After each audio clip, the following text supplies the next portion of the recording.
Welcome back to Your Magical Midlife, the no BS podcast for unconventional women ready to ditch the shoulds and claim their wild and wise selves. I'm Kate Higgins, your host. I'm a licensed clinical social worker and coach with 25 years of walking women through the chaos, blending my clinical grit with spiritual fire. As women, we walk through 4 distinct portals in our lifetime: the maiden, the mother, the empress, and the crone. Each one brings us wounds to heal and gifts to unpack. This podcast explores all the midlife themes: change, the change, caring for aging parents, unpacking the grief of aging, our shifting identity, and aging with agency, joy, and rebellion. I'm here to help you heal the wounds, flip the scripts, and step into your life that's been waiting for you. Let's get real, raw, gritty, and unleash some magic. Today I want to talk about something that's been on my heart lately: unmasking in midlife. We spend so many years wearing masks. Some we choose, and some are chosen for us. And something about being in your 40s or your 50s or going through menopause causes us to really want to drop that mask. For me, this was real. I was trained very early in life to people please. I know a lot of women are. My childhood taught me that love and safety were conditional, and that being good, agreeable, and easy to love was the smartest survival strategy there was. So I became really good at reading the room and becoming whatever version of myself that people needed me to be. But underneath, I had a huge, sparkly dream. From the time I was a little girl, I took tap, jazz, and ballet, and I really desperately wanted to perform. I was obsessed with glamour and magic and self-expression. The day our dance recital costumes came was the happiest day of the entire year, like Christmas, Halloween, and my birthday all rolled into one.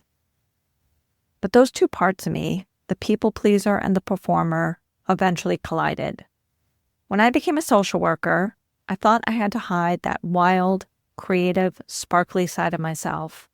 Psychiatry is a very conservative field, and I was terrified of being labeled by my colleagues as crazy or histrionic or bipolar, which actually happened once.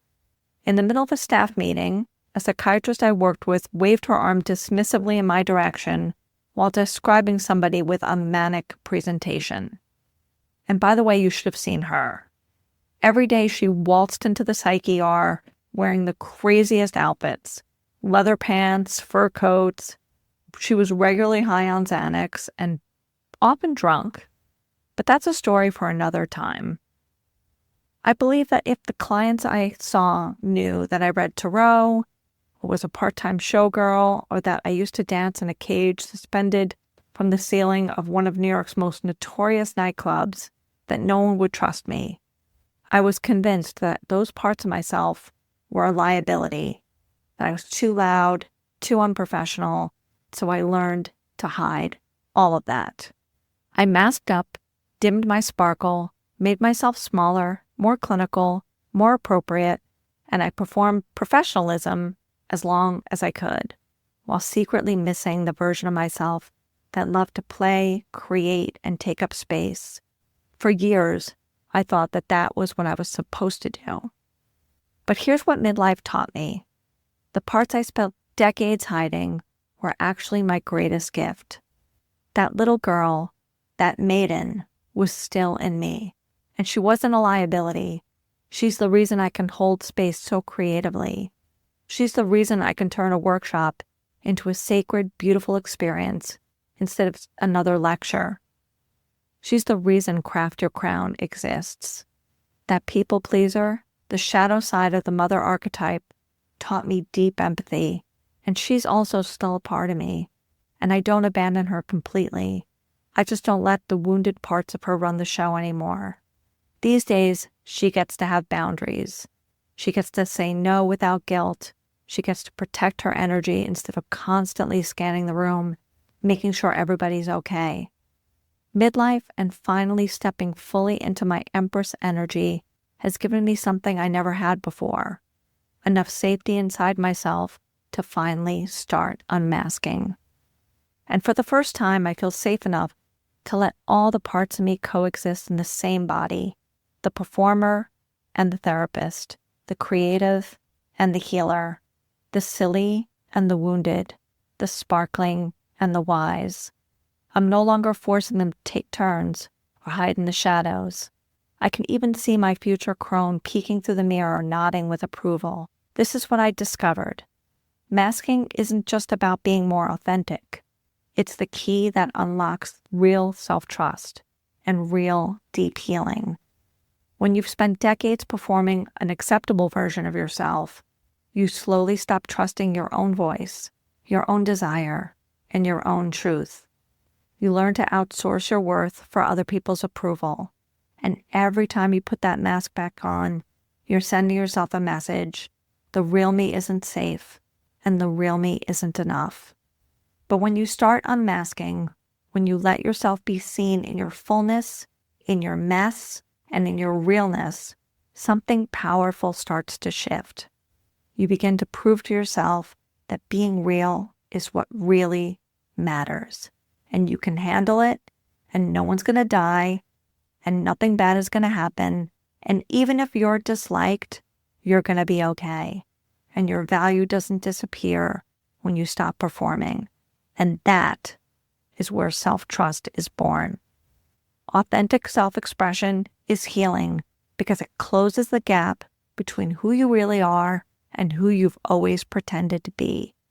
Every time that you speak honestly, create boldly, or show up without your mask, you're healing that old wound that you have to hide to be loved.